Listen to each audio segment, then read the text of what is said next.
Gentlemen, ladies and all between, we're back here at the bench again with the Browning A5. I did kind of figure some stuff out. If you remember during the disassembly, I couldn't figure out quite what was going on with these. Remember I told you there's supposed to be little flatheads in here? I figured it out. There's not pins and like a set screw or anything like that, because that's really what I would have done. If I had lost or could not find replacement screws, I'd have put the appropriate size pin in there, and I'd have found a set screw to go down on top of that pin, because there are, and I'll show you here in a second, there are holes on the back side of these things here, as you can tell, that those pins kind of ride in. Those holes go all the way through here, so that if you need to, you can get something under there and knock them out. If the screws get stuck or tight or whatever else. So what I figured out is whoever messed with this gun either lost them or stripped them or screwed them up or whatever else, but they put roll pins back in here. So if these things ever go bad, or these parts need new springs or whatever else, whoever has to pull these out, hopefully not me, is going to be pissed. There's going to be a hell of a challenge getting those things out, and this is how I figured it out. I just stuck my handy dandy little light up under there, and if you can tell or not, see right there, see that? It's a roll pin. Pissed me off that it didn't, what I ended up doing was sticking a bunch of like lubrication or something down in there to try, because there's a bunch of dirt and schmoo, and I was like, well, that's covering up the hole, what the hell's going on here? But the stuff just ran straight down through into the receiver, and I was like, well, what? That doesn't make any sense. There should be, the screw should be blocking any runoff. So I let it sit for a minute, and I took it over to the airline, man, I blew everything out, and I was like, son of a diddly. Put a light under there, and that's what it was. Somebody put roll pins in there. So whoever that was, thanks, man. You just screwed over the next guy that's going to have to repair anything in there. Anywho, we're going to go back into putting this thing back together. I'm going to start over here. The trigger group should be teasy enough. We'll stick our mainspring back down in here, and bloop, it falls in. These things are pretty easy. You just set, pinch it in there with your fingers, and then take the screw that you took out of there, and we'll screw it back in. These things don't have to be super tight, man. Once they're under spring pressure, this thing stays in pretty well. Not any issues. You don't have to tighten the crap out of anything on these guns. Most of these screws have like retaining screws anyways. But just put your thumb pressure down on here to bend that spring like so. And you can put your hammer back over there. Douche, put the safety on so it doesn't go bang while you're trying to put all this crap back together. Spring and detent go in that little hole right there. Remember? Boink. Go back in there. And our little disconnector kind of guy is going to go in here. Come on, little dealy bob. We're going to line it up. And we're going to use, really your thumb you can, to depress that little detent and start sliding it over. And if you don't have gloves on, it works a lot better. And it just slides in there. You see how that rides in? And that one will come off of there. And that's really all there is for that trigger group. Next thing, we're going to put the bolt and charging handle back in the gun, which means you've got to turn her over. You're going to stick your charging handle back in there, a little slotty poo. Take your slots that ride in there and just kind of shove her back in there.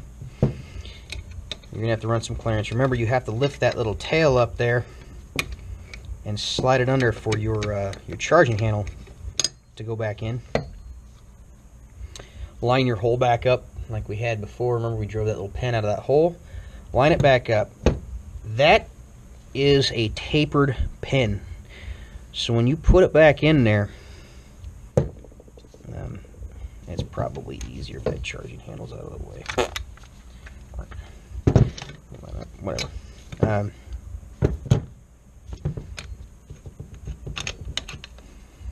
we go. It's a tapered pin, so if you stick it in there, man, and it just does not want to work like it should, turn it around, because it for the most part it should just push in. It shouldn't take a whole lot of convincing to get that guy to go in there. So see, I'm just barely tapping it, man. If that doesn't just drop in with real light taps, and it'll go, I mean, it'll stop for you too. It'll hit the back of the receiver there, man, and it just won't go any farther. And you know, it doesn't hurt anything there. If that doesn't just kind of tap in like that, there's something wrong. It'll probably have the pin in backwards. So I'm going to drive it back out for us, so we can get our locking block latch in. That was just kind of a demo there, but your locking block latch and its springs, your little springies, you're going to go right down in that hole as such, right where it is, no problem. See there, it doesn't matter which side goes up. On the locking block latch itself, you'll see from the marks on the latch typically how it's supposed to go in there.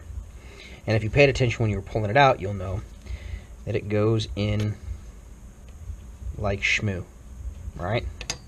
So this portion here, right up here so you guys can see it, but this portion here rides on top of that spring, so it'll go in, and it's supposed to be oblong like that. So we're going to stick her in there.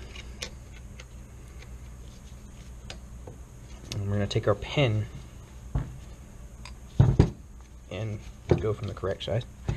Make sure we line everything up there. We're going to drop the pin down in there, like so. And it should retain that. And now we can go back and take our little punching hammer and just kind of tap her in there. Like I said, it'll stop on its own. See? Went in real easy. It means we got the taper direction right. And that's all she wrote for her. Cool deal, right? From here, you can put your operating rod and spring and plungers and followers and all that crap back in there. Just stuff that in your tailpipe. This spring is under a tremendous amount of pressure, so it can be interesting trying to hold on to the receiver and everything else here. You can put it flat side down on the bench and push it in. Have your pin ready and handy, and you can see where those line up like that. This pin isn't sticky at all, so you push it right in there. Make sure it grabs, sticks. See how that goes in there? Both sides, it just rides up against that little tail stinger. When it's in the stock, it'll hold it in. That pin can't move, so it's no big deal. Another thing I was going to show you too is that the follower, I mentioned this, a lot of times gets stuck here. And all you really have to do is get your cleaning rod or whatever, Windell, no big deal, and come from this end of the receiver here after you get the stock and stuff out, and you can just slide it down. Got our follower here.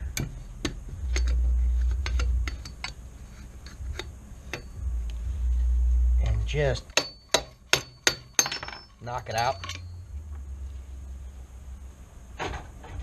It's kind of designed like that on purpose. See, this thing, God, this thing's gross too. Look at that. It's like this guy's never, ever, ever cleaned this gun. Gross.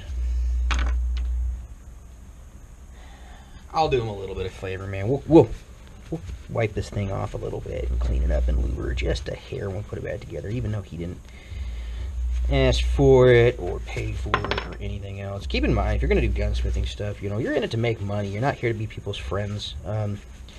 You know, mechanics have to make their money, doctors make their money, you got to make your money. So when you start charging labor hour for stuff, I don't mind, just because I enjoy doing some of these things, these videos and whatever else. But keep that in mind, you know, you're here to make money. So if they're asking for extra stuff, let them know they got to pay for things. There's I take care of my customers the best I can, you know. If it's real simple fixes, I don't charge them an arm and a leg, but if it's something that requires an absorbent amount of time, I charge them the labor hour you ought to be charging. You'll go broke, man. Just, you know, don't be afraid. Some people are going to tell you that you're too expensive. You know, that's fine. Find another gunsmith somewhere and ask them what the prices are, and then talk to me about too expensive. But anyways, that just, you know, obviously just right back into its little deal there. You have to kind of pop it in the same way you popped it out.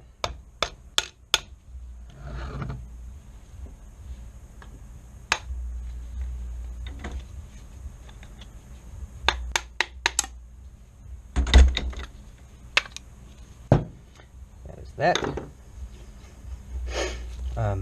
We're going to put the spring back on here for our cartridge, you know, our magazine disconnect. Run the spring legs in between there and line up your hole. Stick the screw in the slot in its hole and tighten it down.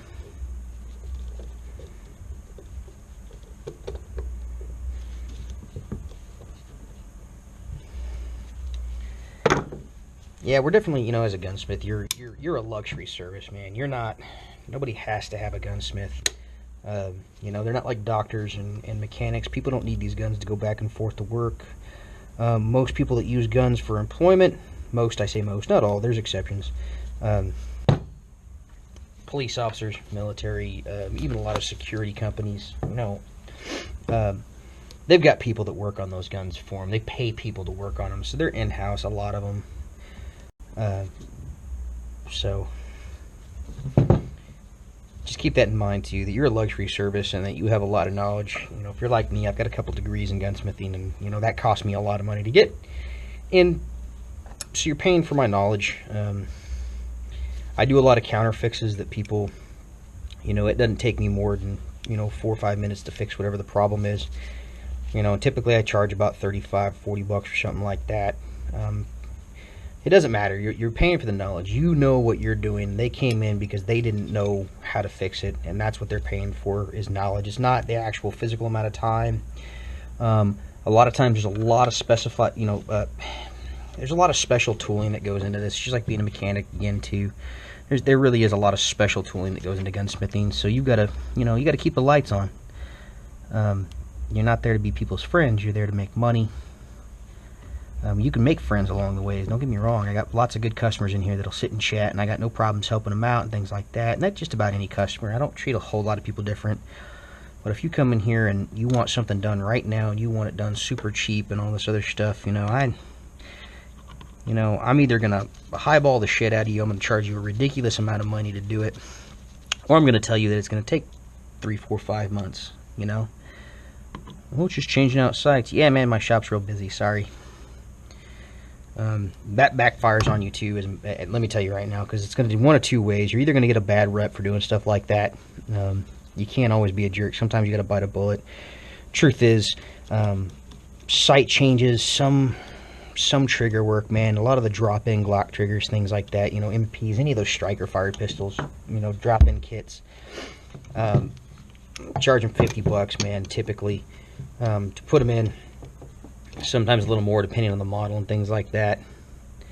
Let me sit here running my mouth, man. By the way, though, you know, if you saw the disassembly video, those screws with the little pins on them, those are your carrier screws. And that's what we're putting back in here. This is later generation, so it's a 2-piece carrier. The earlier ones were a single-piece carrier.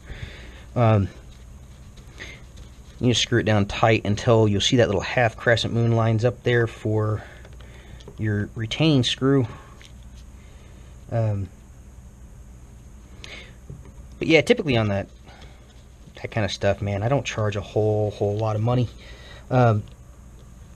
unless, you know, and I tell them, you know, hour, 2, 3 sometimes, depending on when I go down. You know, 'cause sometimes I'm actually in the middle of doing stuff, and I can't just drop what I'm doing and put aside another customer because you're in a hurry or you want it done now. It's just the way it works. And being a luxury service goes both directions too. We are a luxury service, which means you're kind of at our you know, you're at our will, more or less, as a gunsmith. The customer's kind of, you know, there's no real emergency that ever comes into us. So keep that in mind. You know, you can charge good money to do work, but I mean, there's a point where you're charging absurdly high labor prices, and it comes into where you're basically starving yourself out. So the biggest mistake most gunsmith shops make is that they just don't ever charge enough. They're afraid of, oh, well, we just, you know, can't charge that kind of money. Well, what do most mechanic shops charge? You know, you get, or any other specialty shop like that, is that you see typically somewhere between $60 and $100 an hour. My shop, I charge $90 an hour, $120 machine hour. So if I have to put it in a mill or a lathe or something like that, I'm charging you $120 an hour, because I have to take the time to set up. I've got to, you know, tool wear out and things like that I have to compensate for, besides paying me and keeping the lights on and things like that. So it's all stuff you have to remember if you want to get in this business. There's just things you have to keep in mind, but do it without being a complete jerk. And some people might, watching this video, be snuffing up and pipe up, put a comment, feel free, we'll have a discussion. But my reviews on, not just, I've had a lot of customers come in that the only reason they came into my shop is because of the Yelp and Google reviews and things like that, which I never really thought of, man. I always thought this was really more of a word of mouth, and it is what it is kind of deal. And come to find out, man, that social media stuff swing both ways on you. It'll either bite you in the ass or it'll be your best friend. Putting this trigger group in after we got the carrier in there. This spring that sits there, that's that carrier spring. When you put it in, that leg there, that carrier dog leg, is what this should fit in. That's why I'm starting way forward. See where the holes just don't quite line up, is because I'm trying to grab that carrier, and you can see as I slide that in how it brings that carrier down. So you're going to have to fight all of that spring tension. Put your thumb down in there. And once you get this screw in like that, you know, the back end wants to come out. If you don't pinch real hard, because always what happens here is that disconnector on the trigger group, remember, that we put back in there? I'm trying to see, maybe you can see this in the camera or not, I don't know. Right there, you see the carrier on the back end, or carrier disconnector right there? That has to fall. You have to push that forward just a hair, and then you can slide this in, because what it's doing is that little tail on the back of the bolt carrier, the bolt, it's trying to push up into that steel, and what you need to do is push it just enough so that it falls in that gap of that little tail there, and then you can slide that in and you can put your screw in, and then that way it'll just sit there, no problems. But keep that in mind, because if you try and force that, you're going to break something, and that really sucks, because you need to tear it all apart. Like I said, these screws here, you don't have to tighten them down real tight because they have retainer screws in them. And even the retainer screws don't take a whole lot. Just line that little half moon up with that hole there. Grab your retained screw, and like I said, it doesn't matter. These are all the same thread pitch and everything else, same size. And just screw them right in. You know, and this one here, just give it a good snug down. No big deal. Come here to the back end. If you notice, I haven't changed out my screwdriver bit, my flat blade. It's because these screws are already boogered. I'm not going to hurt them. And it's small enough that it fits all of them without worrying about them slipping out. I'm not putting a lot of torque on it, so I'm not going to break the bit. It's just not that big of a deal because these things are already screwed up. I'm not hurting anything. I'm not putting a ton of pressure on it. So I kind of found one that works on the smallest screw that I have, and it just does a good job on the rest of them as well. The next thing that we're going to put in, because it's just kind of a pain in the ass, is your follower spring. It's going to go in here. And your following spring retainer, which in this case is just a plastic cap. And what's going to happen when you put this back in is that steel is probably going to shave a little bit of this off. These things are just such a pain in the ass. You're going to get a little bit of plastic shaved off as you put this in there. Try Try not to hit your finger, but hold this in as you're tapping it in. See, you're getting little shavings there, and it's going to happen. There's nothing I've found that can reduce that. I mean, the more evenly you tap it in, the less shavings you get. But every time, man, I haven't found a way yet to not shave a little bit of that plastic off. It's real kind of rubbery, so it springs out, and you're not like losing anything there. It's not going to go flying out, but it's a pain in the ass. On that note, when you're doing shotguns and you're putting your plug in and out of your magazine tube, I don't care what kind of shotgun it is, you know, any of these that have a magazine tube on them, unless some of the Berettas, things like that, you just can't do it. You actually have to pull things out and pull things apart to get the plug in. But the ones that are open-ended like this, if you see how that still pushes down, even if it's like the Remingtons that have that steel springed one, if you push that down just far enough there, you can slide the plug in through this hole. That's why that hole is like that. So put your plug in on top of the keeper, you know, for your magazine follower, spring and follower, but put your plug in on top of this keeper, and then put your 4 in on, screw it down, so it comes in out easy, and you're not fighting this keeper and that spring every time you want to pull that plug in and out. Everybody I know pulls these keepers out, puts the plug in, and then puts everything back in top of the plug. Why? When you just knock that keeper down just a little bit further, so that that plug will sit flush with the top of your magazine tube here, and then you can put it all back together. Anyways, I'm ranting. So now, we can put our stock back on, the butt stock here. Like I said, this one's real loose, so it's going to slide on real easy. The other ones, a lot of the other ones that I've ever dealt with, man, you really have to give it a smack to get it to go back on. And that's the way it should be. Like I said, somebody's taken this gun apart a lot. And typically you have to give some assistance to this screw here on other stocks to get it to go back in. In this particular screw, you'll see there's a half moon on each side. And what you're really looking for is for that screw to sit flush and match the curve of your stock. So here, no, it's too far, so it's not going to make that rotation. What I'm going to do is I'm probably going to back it out. There we go. I'm going to line up there, your little half moony. And see how that matches the curve there, and then the curve around this way. That screw's supposed to match all of that. So that's how you know you have it in the right position, as long as that half moon lines up for your retaining screw.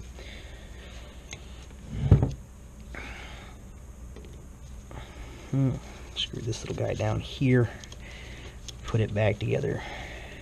Now, like I said, you don't have to tighten the shit out of it. It'll just go on. Just give it a little snug.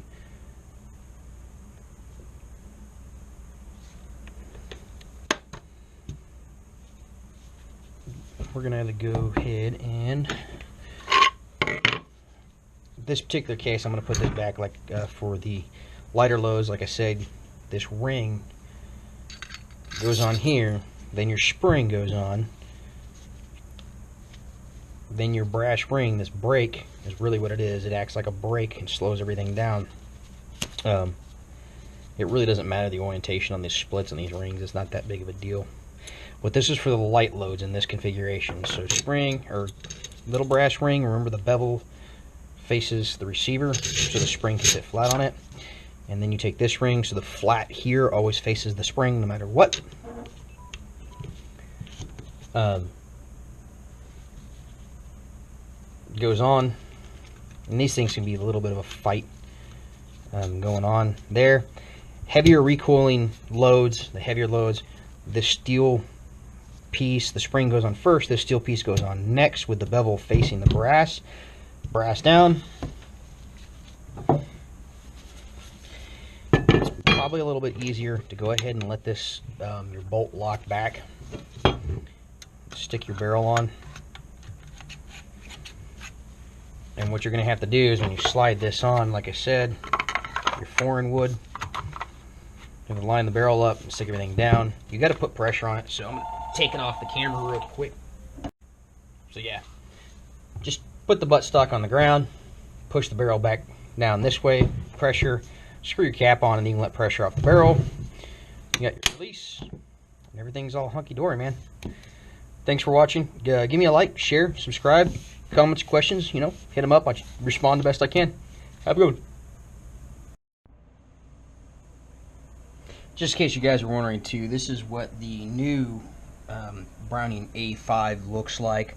Like I said, other than the humpback, this gun comes apart and goes back together completely different. There is no internal resemblance on either this gun versus the old A5s at all.